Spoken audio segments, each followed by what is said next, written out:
I stared at the phone in my hand, my knuckles white from gripping it too tightly. Ethan's voice echoed in my ears, but I couldn't make sense of his words.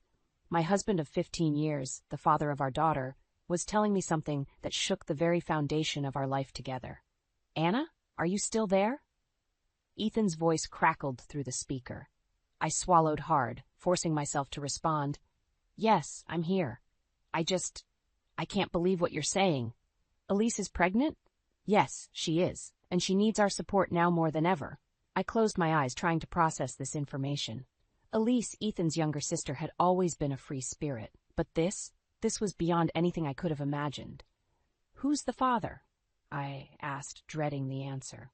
There was a pause on the other end of the line. She doesn't want to say, but that's not important right now. What matters is that we're there for her." I felt a knot forming in my stomach. "Ethan, how can you say that's not important? She's married, for heaven's sake. What about Robert?" "Robert left her," Ethan said, his voice tight with anger. "He couldn't handle it. But I won't abandon my sister, Anna. I can't." The knot in my stomach tightened. There was something in Ethan's voice, a fierce protectiveness that went beyond brotherly concern. It made me uneasy. "When are you coming home?" I asked, glancing at the clock. It was almost time to pick up Mia from school. "I don't know," Ethan replied. "Elise needs me here. I might stay a few days." I bit back a sharp retort. "Ethan, we need you too. Mia has her dance recital this weekend, remember?" There was a long pause. "I'm sorry, Anna. I'll try to make it, but I can't promise anything. Elise is in a delicate state right now." I felt a surge of anger and hurt. "And what about your daughter? Isn't she important too?" "Of course she is," Ethan snapped. "But this is different. Elise is all alone." "She has you," I muttered, unable to keep the bitterness from my voice. "Anna, please try to understand. I'll be home as soon as I can." The line went dead before I could respond. I stared at the phone, a mixture of emotions swirling inside me. Concern for Elise, anger at Ethan, and a growing sense of unease about the whole situation. The sound of the front door opening startled me out of my thoughts. "Mom? I'm home!"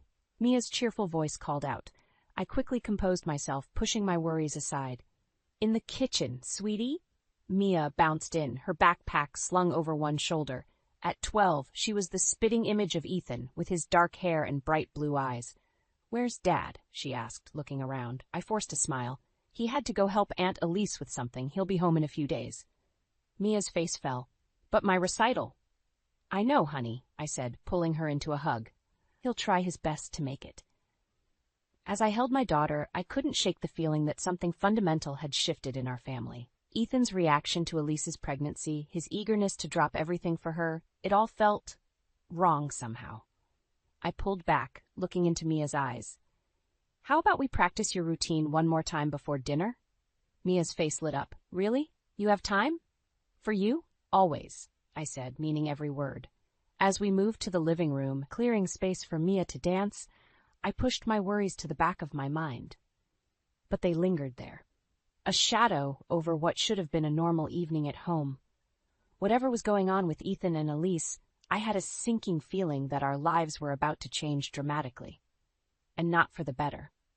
The days after Ethan's phone call blurred together in a haze of forced normalcy and mounting tension. I tried to keep things steady for Mia's sake, but every time my phone buzzed, I felt my stomach clench. It was a week before Ethan finally came home. I was in the kitchen when I heard the front door open. "Daddy!" Mia's excited shriek echoed through the house. I wiped my hands on a dish towel, steeling myself for the confrontation I'd been rehearsing all week. But when I walked into the living room, the words died in my throat. Ethan looked different. Haggard, with dark circles under his eyes, but there was an unsettling intensity in his gaze as he hugged Mia. "Hey, sweetie," he said, his voice rough. "I missed you." "I missed you too, Dad," Mia replied, beaming. "Did you see my recital video? Mom recorded it for you." A flicker of guilt crossed Ethan's face. "I'm sorry I missed it, honey. I'll watch it soon, I promise." I cleared my throat. "Mia, why don't you go finish your homework? I need to talk to your father." Once Mia was upstairs, I turned to Ethan. "How's Elise?" He ran a hand through his hair. "She's managing. The pregnancy's been hard on her." "And how are you managing?" I asked, unable to keep the edge from my voice. Ethan's eyes narrowed. "What's that supposed to mean?" It means you've been gone for a week, Ethan. You missed your daughter's recital. You've barely called. I told you Elise needed me, he snapped. She's going through a difficult time. And we're not? I shot back. Do you have any idea how hard it's been trying to explain to Mia why her father wasn't here? Ethan's face softened. I'm sorry, Anna. I know it's been tough, but Elise, she's all alone. She needs support. What about Robert? I asked. Has he really just abandoned her and their unborn child? A strange look passed over Ethan's face. Robert's out of the picture. For good. Something in his tone made me pause. Ethan, what aren't you telling me? He looked away. Nothing. It's complicated, that's all. I stepped closer, forcing him to meet my eyes. No, there's more to this. I can tell what's really going on with Elise. Ethan's jaw clenched. Drop it, Anna. It's family business. I am your family, I exclaimed, my voice rising. Or have you forgotten that? Of course not, he said, but his eyes slid away from mine. Look, I'm tired. Can we talk about this later? Before I could respond, Mia's voice called down from upstairs. Mom? Dad? Is everything okay? I took a deep breath, forcing my voice to steady. Everything's fine, sweetie. Just grown-up talk. Ethan used the interruption to retreat. I'm going to take a shower, he muttered, heading for the stairs. I watched him go, a cold feeling settling in my chest. This wasn't just about Elise's pregnancy. There was something more, something Ethan wasn't telling me. That night, as we lay in bed, the silence between us felt like a chasm. I turned to face Ethan's back, watching the rise and fall of his breathing. Ethan, I whispered, what's happening to us? He didn't respond for so long I thought he'd fallen asleep. Then, so quietly I almost missed it, he murmured. I don't know, Anna. I just don't know. I rolled onto my back, staring at the ceiling. The man lying next to me suddenly felt like a stranger. The life we'd built together, the love we'd shared, it all seemed to be slipping away, and I didn't know how to stop it. As I drifted off into an uneasy sleep, one thought kept circling in my mind. Whatever was going on with Elise, it was tearing my family apart, and I was determined to find out why, no matter the cost. The shrill cry of a newborn pierced the air as I stood in the hospital corridor, my hands clenched at my sides. Ethan burst out of the delivery room, his face flushed with excitement. It's a boy, he exclaimed, grabbing my shoulders. Owen's here, Anna. He's perfect. I forced a smile, trying to match his enthusiasm. That's wonderful, Ethan. How's Elise? She's doing great, he said, his eyes shining. Come on, you have to see him. As we entered the room, I saw Elise cradling a tiny bundle. She looked up, her face glowing despite the exhaustion evident in her eyes. Anna, meet your nephew. I approached the bed, peering down at the infant. My heart softened at the sight of his scrunched-up face. He's beautiful, Elise, I said softly. Ethan moved to the other side of the bed, his hand resting on Elise's shoulder. You did amazing, sis, he murmured. Something in his tone made me look up sharply. The tenderness in Ethan's eyes as he gazed at Elise and Owen sent a chill down my spine. Where's Mia? Elise asked, breaking the moment. She's with my parents, I replied. We thought it best not to bring her to the hospital. Ethan frowned. She should be here to meet her cousin. It's late, Ethan, I said, trying to keep my voice even. She has school tomorrow. He waved dismissively. This is more important. I'll go pick her up. No, I said firmly. She needs her sleep. We can bring her tomorrow. Ethan's eyes flashed with anger. But before he could respond, a nurse entered to check on Elise and Owen. As weeks passed, Ethan's devotion to Elise and Owen only intensified. He was constantly at their house helping with feedings, diaper changes, and midnight wake-ups. Meanwhile, our own home life suffered. One evening, I found Mia sitting alone at the dinner table, pushing food around her plate. Sweetie, what's wrong? I asked, sitting beside her. She looked up, her eyes brimming with tears. Why doesn't Dad want to be with us anymore? My heart shattered. I pulled her into a tight hug. Oh, honey, your dad loves us very much. He's trying to help Aunt Elise right now. But why does he have to help her all the time? Mia sniffled. Can't someone else do it?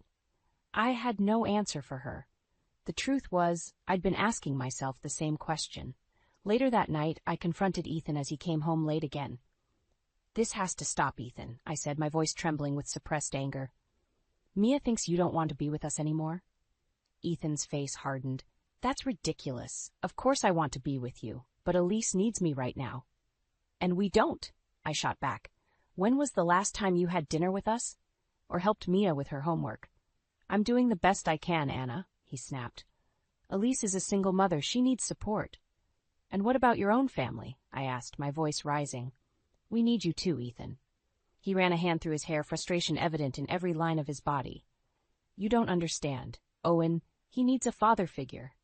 I stared at him, a cold realization settling in my gut. And you think that should be you? Ethan's silence was deafening. Ethan, I said slowly, what exactly is your relationship with Elise? His head snapped up, eyes blazing. What are you implying? I don't know, I said, my voice shaking. But something isn't right here. The way you look at her, the way you prioritize them over us, it's not normal, Ethan. You're being paranoid, he spat. Elise is my sister, Owen is my nephew, that's all. But as he stormed out of the room, I couldn't shake the feeling that there was more to this story. Something dark and twisted that threatened to tear our family apart. I sank onto the couch, my mind reeling. Whatever was going on between Ethan and Elise, one thing was clear. I needed to protect Mia. And to do that, I might have to be prepared to fight for my family in ways I never imagined. I stared at the elaborate birthday cake on the kitchen counter, the number 13 spelled out in pink frosting. Mia's excitement had been building for weeks, and I'd promised her the best birthday party ever. But as I glanced at the clock, my heart sank. Ethan was late. Again.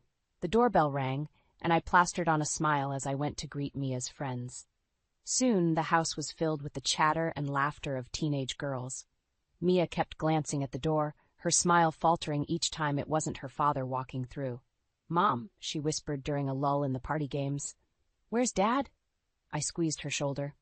I'm sure he's on his way, sweetie. You know how traffic can be. But as the hours ticked by, my reassurances rang hollow. When it was time to cut the cake, Mia's eyes were bright with unshed tears. Let's wait just a few more minutes, she pleaded. I nodded, my own anger building. I stepped into the hallway and dialed Ethan's number for the 10th time. To my surprise, he picked up. Anna, I can't talk right now, he said, his voice hushed and urgent. Ethan, where are you? I hissed. Mia's party started hours ago. I know. I'm sorry. There was an emergency with Owen. An emergency? I interrupted. Is he okay? There was a pause. He's fine now. Just a little fever. But Elise was panicking and I had to. Had to what, Ethan? I snapped. Miss your daughter's 13th birthday for a fever? Couldn't Elise handle it on her own? You don't understand, he said, frustration evident in his voice. Elise needs me. And Mia doesn't. I was nearly shouting now. Get your priorities straight, Ethan. Your daughter is waiting for you. I hung up before he could respond, taking a deep breath to compose myself before returning to the party. Mia's face fell when she saw me return alone. He's not coming, is he? I pulled her into a hug, feeling her body shake with silent sobs. I'm so sorry, sweetheart. But we're not going to let that ruin your day, okay? Let's cut that cake. The party continued, but the joy had been sucked out of it. As the last guest left, Mia retreated to her room without a word. I was clearing up when Ethan finally came home, looking haggard and guilty. Where's Mia? He asked, his eyes darting around the room. In her room, I said coldly. Crying, probably. Nice of you to show up. Ethan's face crumpled. Anna, I'm sorry. I didn't mean to. Save it, I cut him off. I'm not the one you need to apologize to. He nodded and headed upstairs. I followed, lingering in the hallway as he knocked on Mia's door. Mia? Sweetheart, can I come in? There was no response. Ethan opened the door slowly and I heard Mia's muffled sobs. Oh, honey, Ethan said, his voice breaking. I'm so sorry. Why weren't you here? Mia's voice was small and hurt. Semna, don't you care about me anymore? Of course I do, Ethan exclaimed. You're my little girl. I love you more than anything. Then why are you always with Aunt Elise and Owen? Mia asked. Don't we matter anymore? There was a long pause. When Ethan spoke again, his voice was strained. It's complicated, sweetheart. Aunt Elise and Owen, they need me right now. And we don't. Mia's voice rose. I needed you today, Dad, and you weren't here. I couldn't take it anymore. I stepped into the room, my eyes locking with Ethan's. I think you should go, I said quietly. Ethan looked between Mia and me, desperation in his eyes. Anna, please. No, I said firmly. You've made your choice, Ethan. Now you need to live with it. As Ethan left, his shoulders slumped in defeat. I sat on the bed and pulled Mia close. She clung to me, her tears soaking my shirt. In that moment, I knew things would never be the same. The life we'd built was crumbling, and I had to decide how to protect what mattered most, my daughter. The tension in our house had become unbearable since Mia's birthday disaster. Ethan was spending more time than ever at Elise's, and when he was home, the silence between us was deafening. I'd reached my breaking point. One evening, as Ethan was heading out yet again, I blocked the door. "We need to talk," I said firmly. He sighed, checking his watch. "Can it wait? Elise is expecting me." "No, it can't," I snapped. "Sit down, Ethan. Now." Reluctantly, he followed me to the living room. I took a deep breath, steeling myself for the confrontation I'd been avoiding for months. "What's really going on between you and Elise?" I asked bluntly. Ethan's face hardened. "We've been through this, Anna. She's my sister. I'm helping her with Owen." "It's more than that," I pressed. "The way you look at her, the way you prioritize them over us, it's not normal, Ethan." He stood up abruptly. "You're being ridiculous. Is this why you stopped me to accuse me of what exactly?" I met his gaze unflinchingly. "I don't know. You tell me. Because from where I'm standing, it looks like you're in love with your sister." The color drained from Ethan's face. For a moment, he looked like I'd slapped him. Then his expression twisted into something I'd never seen before. A mix of anger, guilt, and relief. "You have no idea what you're talking about," he hissed. "Then explain it to me," I shouted, my composure finally cracking. "Because I'm losing my husband. Mia's losing her father, and I don't understand why." Ethan paced the room, running his hands through his hair. "It's complicated, Anna. Elise and we have a bond you couldn't possibly understand." "Try me," I said, my voice cold. He stopped, turning to face me. "Elise and we've always been close. Closer than most siblings. When she got pregnant, when Robert left her, I couldn't abandon her. I couldn't let her face that alone." "But Owen isn't just your nephew, is he?" I whispered, the horrible realization dawning on me. Ethan's silence was all the confirmation I needed. I felt the room spin, nausea rising in my throat. "How long?" I managed to choke out. "Anna, please." "How long, Ethan?" I demanded. He slumped onto the couch, defeated. "Years. Since we were teenagers. It just happened." I stumbled back, gripping the wall for support. "And Owen?" Ethan nodded, unable to meet my eyes. The betrayal, the lies, the years of deception. It all came crashing down on me. I felt like I was drowning, gasping for air in a world that no longer made sense. "Does Mia know?" I asked, my voice barely audible. "God, no," Ethan said quickly. "We never wanted to hurt her, or you. We tried to end it so many times, but you couldn't," I finished for him. "And now there's a child." Ethan looked up, his eyes pleading. "I know it's wrong, I know it's messed up, but I love them, Anna. I can't abandon them now."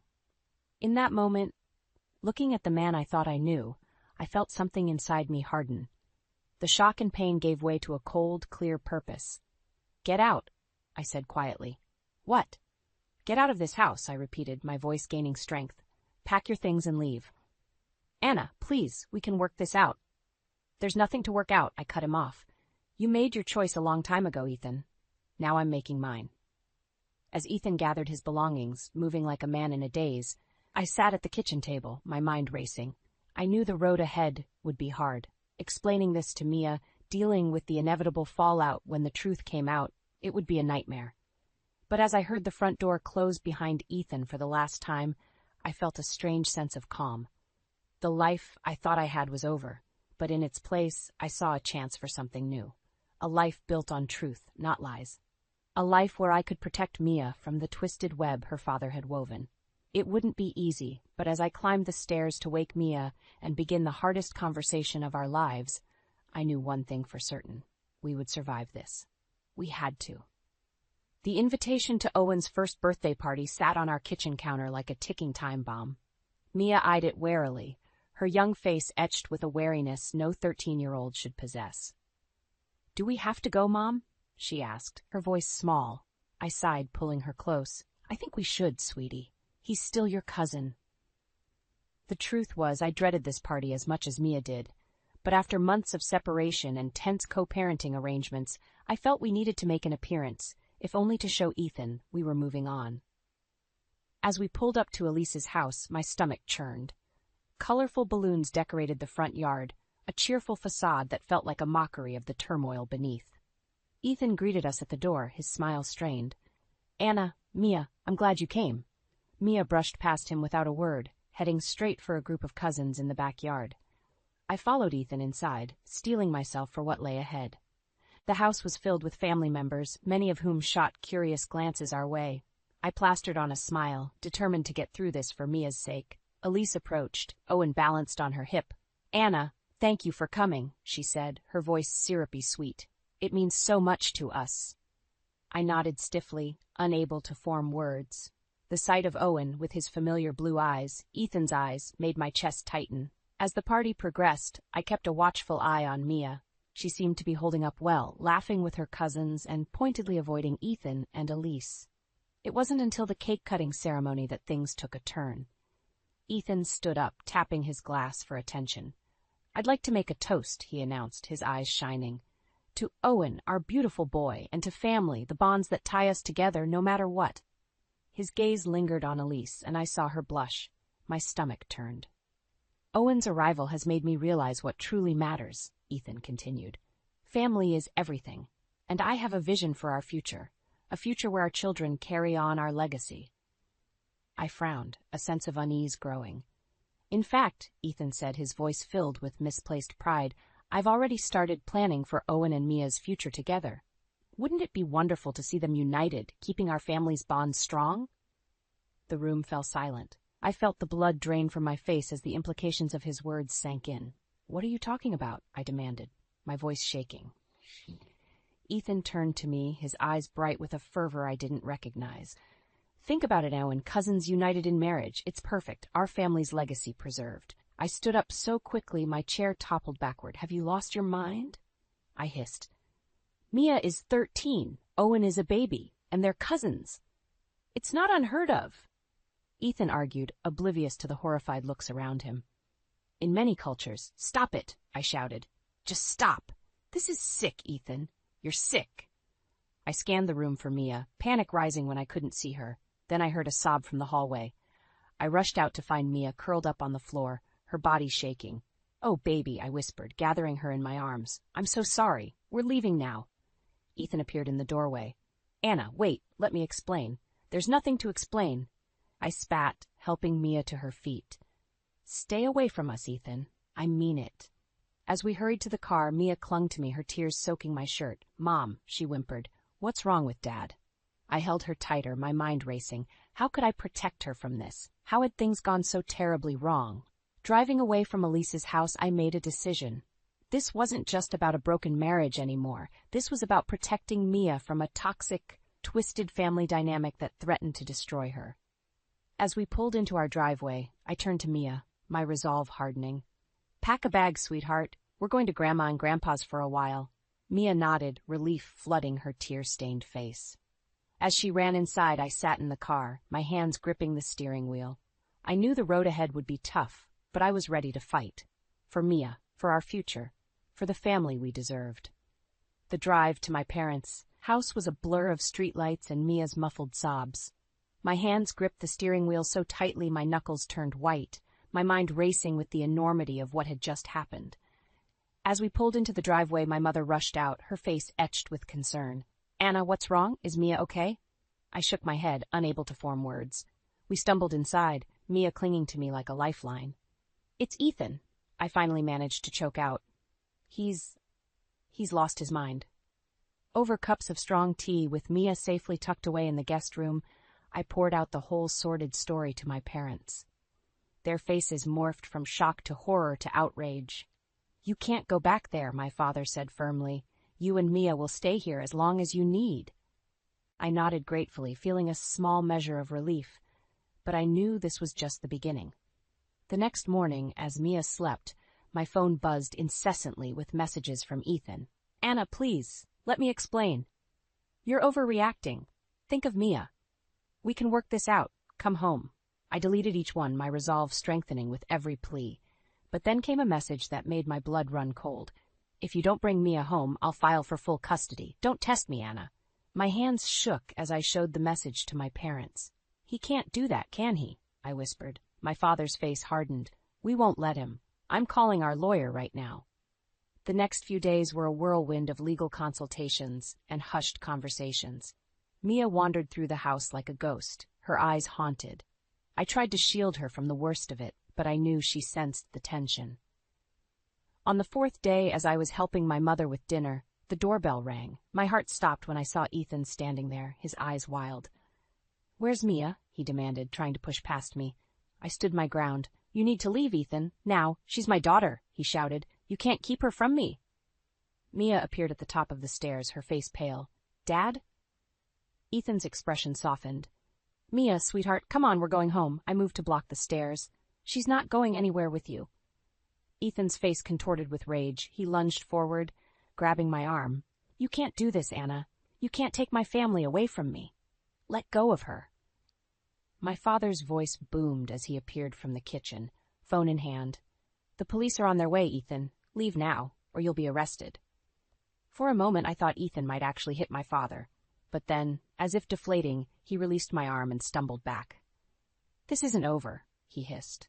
"I'll see you in court." As he stormed off, I collapsed against the wall, my legs giving out. Mia rushed down the stairs, throwing herself into my arms. "Mom," she sobbed, "I'm scared." I held her tight, my own tears falling. "I know, baby. I am too, but we're going to be okay. I promise. I promise." That night, as Mia finally slept, curled up next to me in the guest room bed, I stared at the ceiling, my mind racing. The life I'd known was gone, shattered beyond repair. The man I'd loved, the father of my child, had become a stranger, a threat. I knew the road ahead would be hard. A custody battle, the inevitable gossip and judgment from those who didn't know the whole story, the challenge of rebuilding our lives from scratch. But as I looked at Mia's peaceful face, I felt a fierce determination well up inside me. No matter what it took, no matter how hard I had to fight, I would protect my daughter. I would give her the safe, loving home she deserved, even if it meant facing down Ethan and his twisted family alone. As the first light of dawn crept through the window, I made a silent vow. This wasn't just about survival anymore. This was about reclaiming our lives, our happiness, our future. And I was ready for the fight.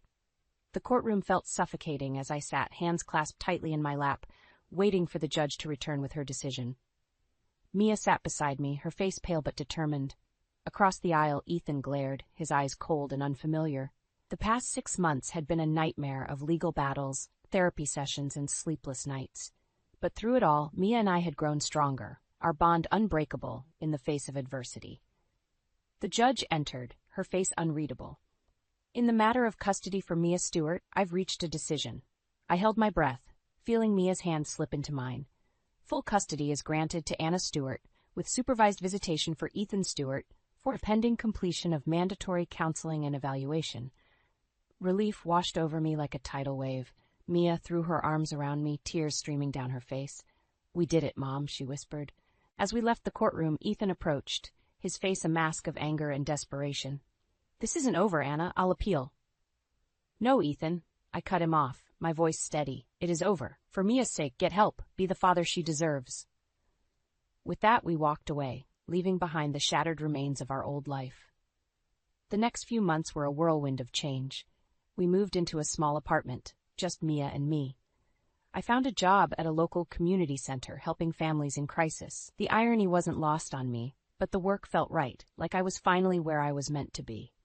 Mia thrived in her new school, making friends and rediscovering her love for art. Slowly, the haunted look left her eyes, replaced by a spark of joy and hope.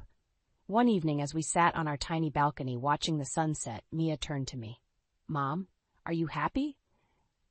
I looked at her, really looked at the strong, resilient young woman she was becoming, and felt a surge of pride and love. "Yes, sweetheart, I am. Are you?"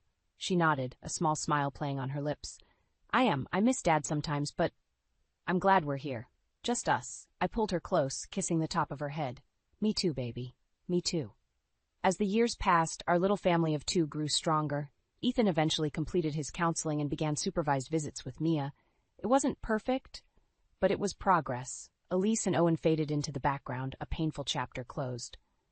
On Mia's 18th birthday, we threw a small party in our apartment. As I watched her blow out the candles, surrounded by friends and laughter, I felt a sense of peace wash over me. Later that night, as we cleaned up, Mia hugged me tightly. "Thank you, Mom," she said, her voice thick with emotion, "for everything, for being strong enough for both of us." Tears pricked my eyes as I held her close. "Oh, Mia, you were the strong one. You gave me the courage to fight." As she pulled away, wiping her eyes, she grinned. "We make a pretty good team, huh?" I laughed, feeling lighter than I had in years. The best. That night, as I lay in bed, I reflected on the journey that had brought us here. The pain, the fear, the heartbreak, it had all led to this moment of quiet joy. I'd lost the life I thought I wanted, but I'd gained something far more precious, a true understanding of my own strength and an unbreakable bond with my daughter. I thought of the frightened, confused woman I'd been all those years ago, receiving that fateful phone call from Ethan. If I could go back, I'd tell her, "You're stronger than you know. Trust yourself. Fight for what matters. The road ahead is hard, but the destination is worth every step." As I drifted off to sleep, I felt a sense of peace settle over me. We'd weathered the storm, Mia and I. We'd faced the darkness and emerged into the light, scarred but unbroken. And whatever challenges lay ahead, I knew we'd face them together, with love, courage, and the unshakable bond between a mother and daughter. In the end, that was the greatest victory of all. I never imagined my mother-in-law's high school yearbook would upend my world, but there I was, staring at a faded black and white photo of two teenage girls, one unmistakably my mother, Helen, and the other, Beatrice, my husband's mother. They were classmates and, from the look of it, bitter rivals. "Julia, you've been up here for ages. What are you doing?" Ethan's voice drifted up from downstairs. I snapped the yearbook shut, my heart racing. "Just a minute," I called back, trying to keep my voice steady. How could I tell my husband that our mothers shared a past neither of them had ever mentioned? As I descended the stairs of our cozy Victorian, Ethan's concerned face came into view. "Everything okay? You look like you've seen a ghost." I forced a smile. "Not a ghost exactly, but I think I've stumbled onto a family secret." Ethan's brow furrowed. "What do you mean?" Before I could answer, the doorbell rang. Ethan moved to answer it, and I felt my stomach drop as I heard Beatrice's voice.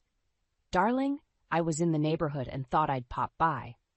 She swept into the living room, her designer perfume filling the air. Her eyes landed on me, and her smile tightened almost imperceptibly. "Julia, dear, how quaint you look today." I glanced down at my paint-splattered jeans and oversized sweater, suddenly feeling underdressed in my own home. "Beatrice, what a surprise. We were just about to have lunch. Would you like to join us?" "Oh, I wouldn't dream of imposing," she said, even as she settled herself onto our antique sofa. "I just wanted to remind Ethan about the country club gala next weekend. You'll both be attending, of course?" Ethan shot me an apologetic look. "Actually, Mom, we have plans that weekend. Julia's parents are celebrating their anniversary." Beatrice's lips pursed. "I see. Well, I suppose family obligations must come first, even if they're not quite the same caliber of event." I felt my cheeks flush with anger. "My parents' anniversary is very important to us, Beatrice. I'm sure you can understand that." "Of course, dear," she said, her tone dripping with condescension. "I'm sure it will be charming. Now, Ethan, about the new exhibit at your gallery." As Beatrice monopolized the conversation, my mind raced back to the yearbook upstairs. I couldn't shake the feeling that there was more to her disdain for me and my family than simple snobbery. What had happened between her and my mother all those years ago? The afternoon dragged on, with Beatrice making thinly veiled comments about my background and my work at the local art museum. By the time she finally left, I felt drained and on edge. Ethan closed the door behind her with a sigh. "I'm sorry about that, Jules. You know how she can be." I took a deep breath. "Ethan, there's something I need to show you." I led him upstairs and pulled out the yearbook. As I opened it to the page with our mother's photos, Ethan's eyes widened in disbelief. "Is that—" I nodded. "Your mom and mine. They went to school together." Ethan ran a hand through his hair. "But why wouldn't they have told us?" "I don't know," I said, a knot forming in my stomach. "But I think it's time we found out." Just then, my phone buzzed with a text from my mother. "Sweetie, can you come over? There's something important we need to discuss." I showed Ethan the message, and we shared a look of apprehension. Whatever was going on, it was clear that the past was about to collide with the present in ways we couldn't have imagined. The drive to my parents' house was tense, with Ethan and I lost in our own thoughts. As we pulled up to the familiar yellow bungalow, I noticed Mom pacing on the porch. "Julia, honey, she called, wringing her hands. "I'm so glad you're here. We need to talk." I exchanged a glance with Ethan before following Mom inside. Dad was sitting in his armchair looking worried. "What's going on?" I asked, my stomach churning. Mom took a deep breath. "We've been invited to a reunion party at the Holbrook estate next weekend. Beatrice's home." I felt the blood drain from my face. "Mom, I found your old yearbook. You and Beatrice went to school together, didn't you?" The silence that followed was deafening. Finally, Dad spoke up. "Helen, it's time to tell her the truth." Mom's eyes filled with tears. "I'm so sorry, sweetie. We should have told you long ago. Beatrice and I, we have a history. A bad one." Before she could continue, the doorbell rang. Dad went to answer it, and I heard a familiar, grating voice. "Well, isn't this cozy?" Beatrice swept into the living room, her eyes narrowing as she took in the scene. A little family gathering? How quaint. Ethan stood up, his face flushed. "Mom, what are you doing here?" Beatrice ignored him, focusing on my mother instead. "Hello, Helen. It's been a long time." The tension in the room was palpable. Mom straightened her spine, meeting Beatrice's gaze. "Not long enough, apparently." Beatrice's laugh was cold. "Oh, come now. Surely you're not still holding a grudge after all these years? Water under the bridge, isn't it?" "What grudge?" I demanded, looking between the two women. "What happened between you two?" Beatrice turned to me, her smile sharp. "Oh, didn't your mother tell you? She stole the love of my life right out from under me, and now history seems to be repeating itself." I felt like I'd been slapped. "What are you talking about?" "Julia," Ethan said, his voice strained, "maybe we should go." "No," I said firmly. "I want to hear this." Beatrice's eyes glittered with malice. "Your mother was always so good at playing the innocent, but she knew exactly what she was doing when she seduced Thomas away from me." "That's not true," Mom burst out. "Thomas chose me, Beatrice. He never loved you." "Lies," Beatrice hissed. "And now your daughter has ensnared my son here just like you did." I felt my anger rising. "I didn't ensnare anyone. Ethan and I love each other." Beatrice turned her venomous gaze on me. "Love? What would you know about love?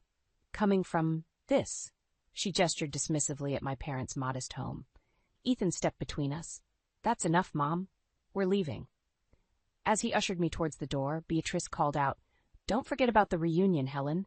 I'll be expecting you all there. It's time we settled this once and for all." The drive home was silent, the weight of Beatrice's words hanging heavy between us. As we pulled into our driveway, I finally spoke. "Ethan, I'm so sorry.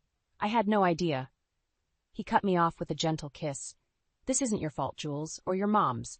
My mother, she's always been difficult, but I've never seen her like this." I leaned my head against his shoulder. "What are we going to do?" Ethan sighed. "I don't know, but we'll figure it out together." As we walked into our house, my phone buzzed with a text from Mom. "I'm sorry for everything. Please let me explain. Dinner tomorrow?" I showed Ethan the message and he nodded. "We need answers. All of us." I typed a quick reply. "We'll be there. It's time for the whole truth." As I hit send, I couldn't shake the feeling that our lives were about to change dramatically. Whatever happened between our mothers in the past, it was clear that Beatrice wasn't going to let it go. And now, Ethan and I were caught in the crossfire of a decades-old feud. I looked at Ethan, seeing the worry in his eyes. "No matter what happens," I said, squeezing his hand, "we're in this together." He smiled, but it didn't reach his eyes. "Together," he agreed. But as we settled in for the night, I couldn't help but wonder if our love would be strong enough to withstand the storm that was coming. The next evening, Ethan and I arrived at my parents' house, the air thick with anticipation. Mom greeted us with a strained smile, ushering us into the living room where Dad sat, his face etched with worry. "It's time you knew everything," Mom began, her voice barely above a whisper. "Beatrice, Thomas, and I were inseparable in high school, but Beatrice, she always wanted more." As Mom recounted the tale of their tumultuous past, I felt my heart sink. Thomas, the boy they both loved, had chosen my mother. Beatrice never forgave her. "She swore she'd make me pay," Mom said, her eyes glistening. "And now she's using you two to do it." Ethan's jaw clenched. "This is insane. My mother can't possibly still be holding on to this grudge after all these years." Dad leaned forward, his expression grave. "I'm afraid it's worse than that. We've heard rumors that Beatrice is trying to sabotage Julia's career at the gallery." My blood ran cold. "What? How? Before anyone could answer, Ethan's phone buzzed. His face paled as he read the message. It's my father. He says Mom is on her way here. Now. Panic gripped me as we heard the screech of tires outside. Beatrice burst through the door, her eyes wild with fury. How dare you poison my son against me? She shrieked, pointing an accusing finger at my mother. Ethan stepped between them. Mom, stop this. You're embarrassing yourself. Beatrice's laugh was bitter. Embarrassing myself? Your precious Julia is the spitting image of her conniving mother. Can't you see she's manipulating you, just like Helen did to Thomas? I felt my temper flare. That's enough. I love Ethan, and he loves me. This has nothing to do with you or your ancient grudge. Beatrice's eyes narrowed. Oh, but it does. You think you've won, just like your mother did, but I won't let history repeat itself. She turned to Ethan, her voice suddenly soft. Darling, please, you can't marry her. She'll ruin you, just like her mother ruined Thomas. The room fell silent. I turned to Ethan, my heart pounding. Mary? Ethan's face flushed as he reached into his pocket, pulling out a small velvet box. This isn't how I planned to do this, but... He dropped to one knee, opening the box to reveal a stunning diamond ring. Julia, will you marry me? Tears sprang to my eyes as I nodded, too overwhelmed to speak. Ethan slipped the ring onto my finger, and we embraced, lost in our own world for a moment. Beatrice's enraged scream shattered our bubble of happiness. No, I forbid this. Ethan stood, his arm protectively around me. You can't forbid anything, Mom. I love Julia, and we're getting married. If you can't accept that, then you don't have to be part of our lives. Beatrice's face contorted with rage. You'll regret this, both of you. I'll make sure of it.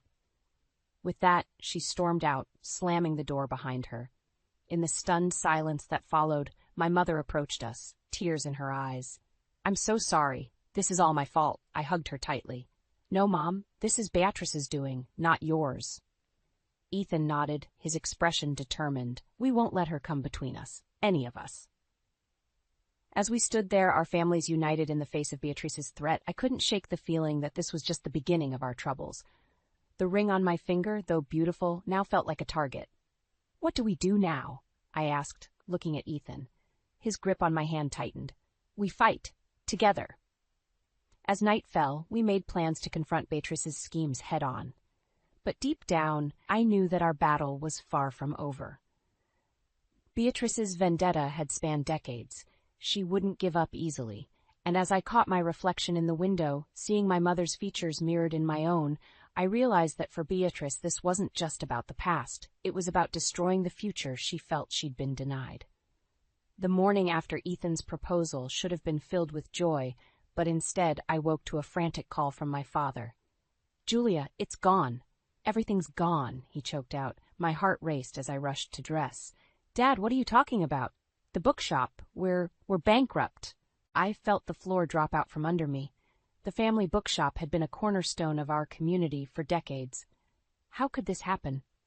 Ethan drove us to the shop, his hand steady on mine. As we pulled up, I saw my parents standing outside, looking shell-shocked. The windows were dark, a stark, closed sign hanging on the door. I don't understand, I said, hugging my father tightly. How did this happen so suddenly? Mom's voice was bitter. It wasn't sudden. Someone's been working against us for months, canceling orders, spreading rumors about our financial stability. A chill ran down my spine. You don't think. Beatrice, Ethan finished, his jaw clenched. Before we could discuss further, my phone rang. It was the gallery director asking me to come in immediately. With a heavy heart, I left my parents, promising to return soon. At the gallery, I was met with chaos. Our star artist had pulled out of the upcoming show, citing concerns about the gallery's reputation. As I struggled to salvage the situation, a familiar voice cut through the noise. Such a shame, Beatrice purred, sauntering into my office. It seems misfortune follows your family wherever you go. I straightened, meeting her gaze. What do you want, Beatrice? Her smile was razor-sharp. To offer you a way out, of course. Break off this farce of an engagement with my son, and I'll make all of this. She waved her hand dismissively. Go away. You're behind this, I realized, fury building in my chest. The bookshop, the gallery. Beatrice shrugged elegantly. I merely pointed out some unfortunate truths to the right people. Your father's outdated business model, your questionable curatorial choices. I felt my hands shake with rage. You won't get away with this. Oh, but I already have, she said, leaning in close. Face it, Julia. You're not good enough for my son or this world. Do the right thing and walk away before you drag Ethan down with you. As she turned to leave, she paused at the door. Oh, and Julia, I'd hate for anything to happen to your mother's reputation. It would be a shame if certain youthful indiscretions came to light. The threat hung in the air as she swept out, leaving me reeling. I sank into my chair, my mind racing. How could I fight against someone with so much power and so little conscience? My phone buzzed with a text from Ethan. Everything okay? You've been gone for hours. I stared at the screen, Beatrice's words echoing in my head. Was she right? Was I dragging Ethan into a world of problems he didn't deserve? With shaking hands, I typed out a response. We need to talk. It's important. As I hit send, I felt the weight of my decision crushing me. I loved Ethan more than anything, but could our love withstand the storm Beatrice was unleashing? And more importantly, did I have the right to ask him to weather it with me? I looked down at the engagement ring on my finger, its sparkle now seeming to mock me. In that moment, I knew I had to make a choice, fight for our love and risk everything, or give in to Beatrice's demands and lose the future I dreamed of. As I left the gallery, the sun setting on what felt like the longest day of my life, I steeled myself for the conversation ahead. Whatever I decided, I knew nothing would ever be the same again. I paced our living room, waiting for Ethan to return from work. My mind raced with the day's events, the bookshop's bankruptcy, Beatrice's threats, and the looming decision I had to make. When Ethan finally walked in, his face etched with concern, I felt my resolve waver. Jules, what's going on? He asked, pulling me into a tight embrace. I took a deep breath. Ethan, I think we need to postpone the wedding. His body stiffened. Why? As I recounted Beatrice's visit to the gallery and her ultimatum, Ethan's expression darkened. We can't let her win, Julia. We can't let her dictate our lives. But what about the bookshop? My parents have lost everything, I said, tears welling up. Ethan's eyes lit up suddenly. Maybe not. Your dad called me earlier. He didn't want to get your hopes up, but he has a plan. Hope flickered in my chest as Ethan explained. Dad had been working on a new business model, a community-centered bookshop and cafe with space for local authors and artists. The bankruptcy, while devastating, could be a fresh start. He's been keeping it quiet, Ethan said, worried that Beatrice might try to sabotage it if she found out. I felt a surge of pride for my father's resilience. But how will he fund it?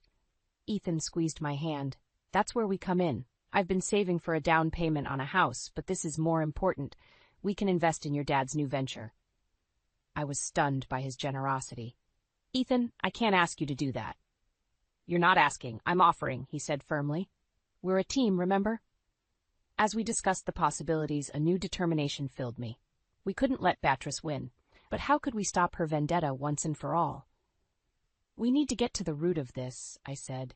The feud between our mothers has gone on long enough. Ethan nodded thoughtfully. What if we brought them together, forced them to confront the past? An idea began to form. The jazz fete next month. We could invite them both, create an opportunity for them to talk. It's risky, Ethan warned. It could backfire spectacularly. But if it works, I countered, we might finally have peace. As we brainstormed our plan, my phone buzzed with a text from Mom. Your father told me about his new idea. Are you sure about this investment? I looked at Ethan, seeing the love and support in his eyes. We're sure, I replied. Just then, Ethan's phone rang. His face paled as he answered. Dad? What's wrong? I watched as Ethan listened, his expression growing more troubled by the second. When he hung up, he looked shell-shocked. My father's leaving my mother? He said quietly. He says he can't take her behavior anymore. He asked if he could stay with us for a while. The implications hit me like a tidal wave. Beatrice, alone and angry, would be more dangerous than ever. And now we'd be housing her estranged husband. What do we do? I asked, feeling overwhelmed. Ethan took a deep breath. We stick to the plan. We bring our mothers together at the jazz fete. But now we have even more reason to make it work. I nodded, a mix of fear and determination coursing through me. It's all or nothing now. As we settled in for the night, the weight of our decisions pressed down on us. We were risking everything, our families, our futures, our love, on this gamble. But as I looked at Ethan, I knew we had no choice. We had to fight for our happily ever after, no matter the cost. Tomorrow, we'd start preparing for the jazz fete. It would be our battleground, the place where years of resentment and manipulation would finally come to a head. And one way or another, our lives would never be the same again. The night of the jazz fete arrived, and my nerves were frayed to the breaking point. Ethan and I had spent weeks planning this moment, hoping to finally bring our mothers face to face and end this decades-long feud. As we entered the elegantly decorated pavilion, the smooth sounds of jazz filled the air. I scanned the crowd, my heart racing when I spotted my mother, Helen, chatting with some old friends near the bar. "There's my mom," I whispered to Ethan. "Do you see Beatrice?" He shook his head, his brow furrowed. "Not yet, but she'll be here. She never misses a chance to show off." We made our way to Helen, who greeted us with a tight smile. "I still think this is a bad idea," she murmured. "Mom, please," I pleaded. "Just give it a chance." Before she could respond, a hush fell over the crowd. Beatrice had arrived, resplendent in a shimmering gown that probably cost more than my entire wardrobe. Her eyes narrowed as she spotted us, and she made a beeline for our group. Well, she drawled, her voice dripping with disdain. "What a quaint little gathering." Helen stiffened beside me. "Beatrice, you're looking, well." The tension was palpable as the two women faced each other for the first time in years.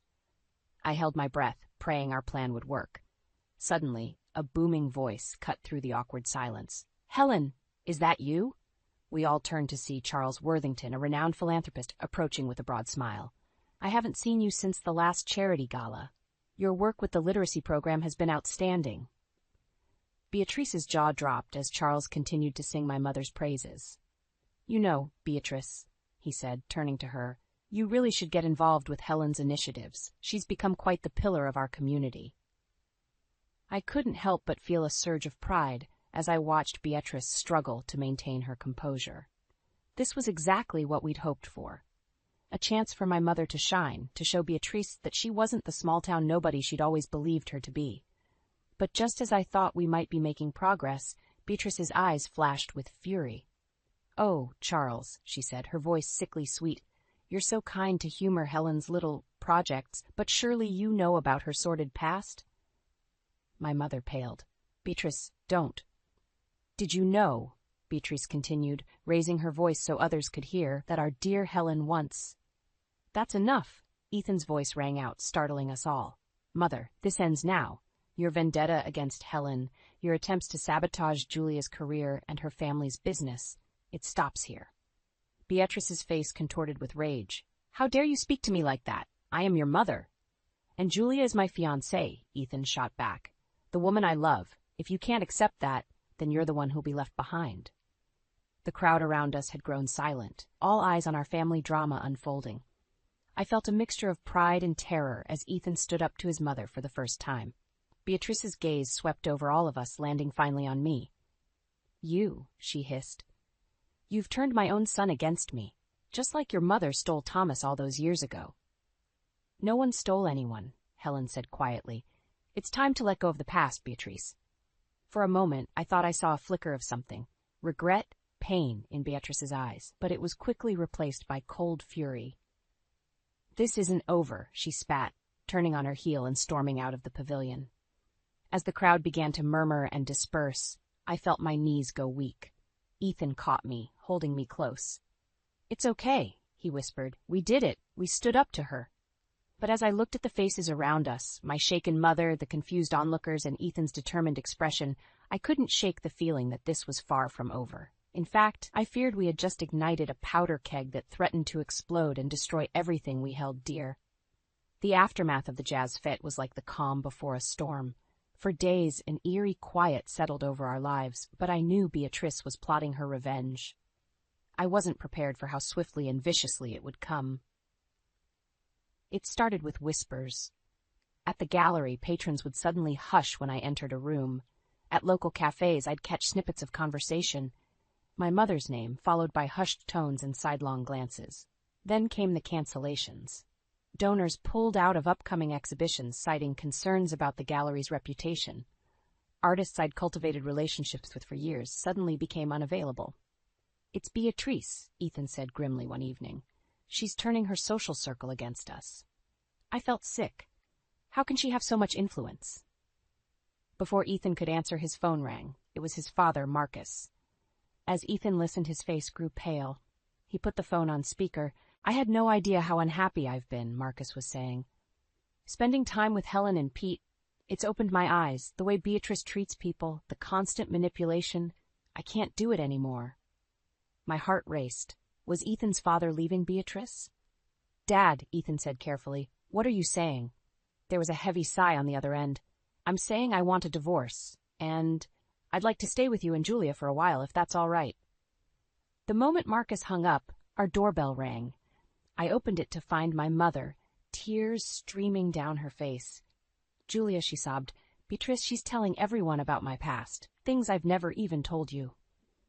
As I held my weeping mother, the full weight of Beatrice's retaliation hit me. She wasn't just trying to ruin our reputations, she was tearing our families apart. The next few days were a blur of crisis management. We tried to counter Beatrice's rumors, but her influence ran deep. My father's plans for the new bookshop stalled as investors pulled out. The gallery board called an emergency meeting to discuss my future. Through it all, Ethan stood by me, fierce and unwavering. But I could see the toll it was taking on him. The strain of choosing between his fiancée and his mother, the pain of watching his family fracture. It all came to a head one rainy afternoon. I was at the gallery, pleading my case to the board, when Ethan burst in, his face ashen. Jules, he said, his voice shaking, it's your dad, he's in the hospital. The world seemed to tilt on its axis. What? Why? Stress-induced heart attack, Ethan said softly. Your mom's with him now. I felt my knees give way, and Ethan caught me before I could fall. As he held me, I saw Beatrice sweep into the room, a triumphant gleam in her eye. Well, she said, her voice dripping with false concern, I heard about your father, Julia. Such a shame. Perhaps if he hadn't been so ambitious with his little bookshop scheme, this wouldn't have happened. Something inside me snapped. All the fear, all the pain, all the anger I'd been holding back came rushing to the surface.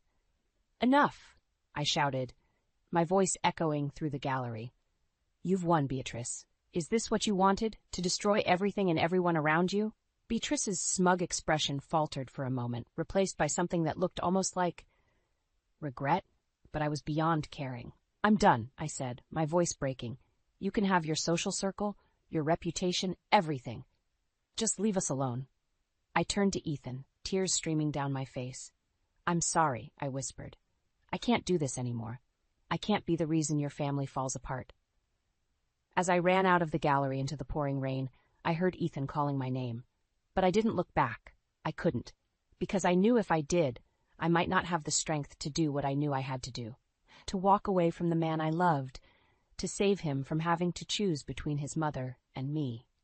In that moment, soaked to the bone and feeling more alone than ever, I realized that sometimes love isn't enough. Sometimes the price of happiness is just too high. I stood outside the hospital, rain pelting my face, torn between rushing to my father's side and fleeing from the chaos Beatrice had unleashed. Suddenly, I heard rapid footsteps behind me. Julia, wait. Ethan's voice cut through the storm. He grabbed my arm, spinning me to face him. You can't leave. Not now.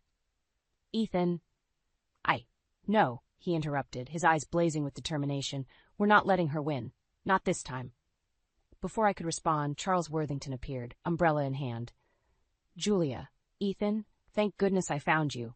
There's something you need to see. Confused and wary, we followed Charles back into the hospital. To my shock, a crowd had gathered in the lobby, including many of Beatrice's high society friends. At the center stood Beatrice herself, looking uncharacteristically disheveled. What's going on? I whispered to Ethan. Charles stepped forward, his voice ringing out. Ladies and gentlemen, I've called you here because it's time the truth came to light. He produced a stack of documents. These are records of bribes and blackmail Beatrice has been using to manipulate her social circle. She's been lying to all of you, using your secrets to control you. Gasps and murmurs rippled through the crowd. Beatrice's face drained of color. That's not all, Charles continued. She's been sabotaging local businesses, including Julia's family bookshop, all in a misguided attempt to settle an old grudge. I watched in awe as Beatrice's carefully constructed world crumbled around her. Her friends turned away in disgust, whispering among themselves. Suddenly, Marcus pushed through the crowd. "Beatrice," he said, his voice heavy with disappointment, "I've filed for divorce. I can't be part of this toxicity any longer." Beatrice's eyes darted wildly, landing on Ethan and me. For a moment, I saw something I'd never seen in her before. Vulnerability. "Ethan," she pleaded, "you can't believe this. I did it all for you, to protect you from what, Mom?" Ethan asked softly. "From love? From happiness? Julia and her family have shown me more love and acceptance than you ever have." Beatrice crumpled, sobs racking her body. As much as I wanted to feel triumphant, I felt only pity. I stepped forward, surprising even myself. "Beatrice," I said gently, "it's over. The grudge, the manipulation, all of it. It's time to let go of the past." She looked up at me, tears streaming down her face. I don't know how," she whispered. In that moment, I saw not the formidable woman who had tormented us, but a scared, lonely person clinging to old wounds. "We'll help you," I said, looking at Ethan, who nodded in agreement. "But first, you need to make amends." Over the next few hours, a lifetime of secrets and resentments came pouring out. Beatrice apologized to Helen, to Marcus, to Ethan, and finally, to me. It wasn't easy, and I knew we had a long road ahead, but it was a start. As the storm outside subsided, I felt a weight lift from my shoulders. My father was recovering, the truth was out, and our families, though battered, were beginning to heal. Ethan took my hand, leading me to a quiet corner. "Julia," he said, his voice thick with emotion, "after everything we've been through, I love you more than ever. Will you still marry me?" Tears welled in my eyes as I nodded, pulling him close. "Yes," I whispered, 1,000 times, "yes." In the days that followed, our community rallied around us.